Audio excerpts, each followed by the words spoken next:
I got hit. I was at 25,000 feet. It happened so fast that you haven't got time to pray. And I've got a story about that. When I was brought to Stalag, there was a minister there, a Catholic minister, nice, really nice guy, Scottish, and a brogue, you cut it with a knife. Oh God! And he said, and I was known as Scruffy. He said, Scruffy, he said, did you pray when you got shot? And I said, Father, if I'd prayed, I would have been dead. And he said, what do you mean? I said, well, raw oxygen and raw gas hitting me in the face. If I'd opened my mouth and said, help, I was dead. Oh, he says, I understand that. So, and that's where I got hit in the gas tank.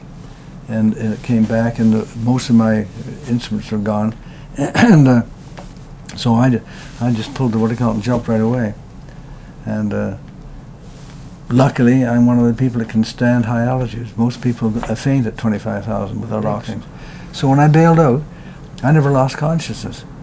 And first thing that happened was really made me mad. My boot shot off, and that was the boot I had my gun in.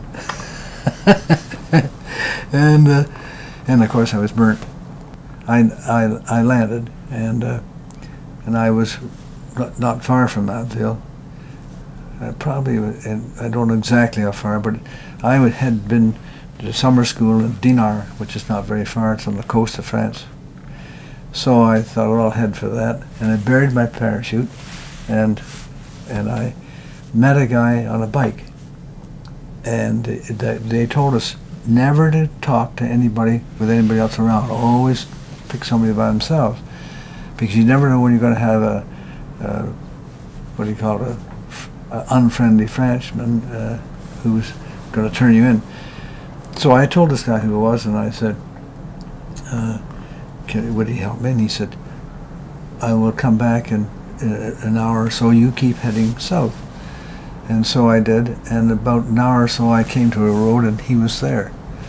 And he took one look at me. He said, Merde, ce n'est pas possible.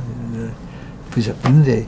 You're blind. And I said, I could still see if I did that, but my eyes sealed shut, and then they healed shut. So he sat me on a stump, and he said, you never saw anybody. You've been blind since you landed. I said, I understand.